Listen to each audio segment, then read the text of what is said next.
Ci sono momenti in cui ti senti particolarmente attratto da certi cibi? Specialmente se sono dolci, salati oppure grassi? Non sai resistere a quella torta piena di panna anche se sai che poi starai male? Oppure non sai resistere a quella vaschetta di gelato che ti guarda ammiccante dal frigorifero? Non esiste colazione senza crema o burro? Ciao, sono Patrizia Pietropaolo e oggi vorrei parlarti della dipendenza da cibo.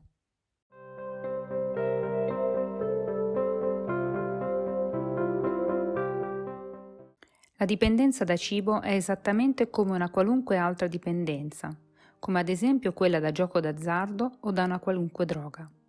Gli esperti, a questo proposito, ci dicono infatti che mangiando certi tipi di cibo vengono stimolate nel cervello le stesse aree che sono stimolate da alcuni tipi di sostanze stupefacenti e che sono legate alla ricompensa istantanea. Tra l'altro, questi cibi non danno un vero e proprio senso di sazietà, per cui si tende a mangiarne sempre di più. In questo video vedremo come puoi riconoscere se hai una dipendenza da cibo. Mangi cibi grassi o pieni di zuccheri anche se in effetti ti senti già sazio e lo fai con regolarità fuori dai pasti? Ad esempio, hai mangiato un pasto completo con antipasto, primo, secondo, contorno e magari anche un po' di pane. In effetti sei sazio, ma non puoi resistere al dolce di fine pasto.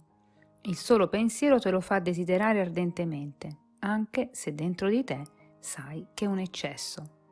Oppure, mangi molto di più di quello di cui hai realmente bisogno, soprattutto per quanto riguarda certi cibi. Non ti basta una fetta di torta, ma vuoi anche la seconda, la terza. Quasi quasi la finiresti tutta. E a volte ci riesci anche.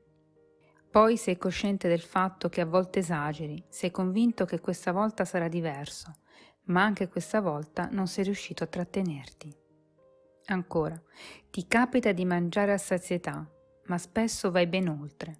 Sei pieno, ma non riesci proprio a trattenerti dal fare l'ultimo boccone e magari un altro ancora, fino a sentire che il tuo stomaco sta quasi per esplodere. Dopo aver ingurgitato zuccheri, cibi zuccherati e simili ti senti in colpa. Sai di aver fatto qualcosa di sbagliato, ma nonostante questo sei consapevole che lo rifarai. Cerchi di darti delle regole, di stare lontano da determinati cibi, ma non riesci poi a seguire le stesse regole che ti sei posto e ripeti continuamente i tuoi errori. E questo ci porta poi al punto successivo. Decidi di non abbuffarti più e di regolarti col cibo. Fallisci però, ti senti in colpa, ti dai di nuovo delle regole per poi fallire un'altra volta. Nascondi agli altri questo tuo comportamento alimentare, preferisci mangiare da solo magari quando nessuno è in casa con te, per esempio la notte, quando tutti sono a dormire. Stai cominciando ad avere qualche problema di salute, il tuo medico ti dice che sei sovrappeso e che andando avanti così potresti anche rischiare qualche malattia più seria. E in effetti ti vedi qualche chilo di troppo. Nonostante tu ti renda conto quanto questo sia vero, non riesci a smettere il tuo comportamento. Sai benissimo quali siano i cibi sani e quelli non sani, ma non riesci ugualmente a fare le giuste scelte.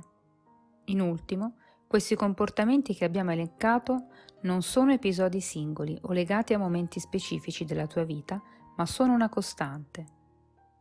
Ti sei riconosciuto in questi comportamenti? Nel prossimo video vedremo insieme come fare per muovere i primi passi per uscire da questa situazione ed evitare di rimanere intrappolato in questa dipendenza, che può portare danni seri anche alla tua salute.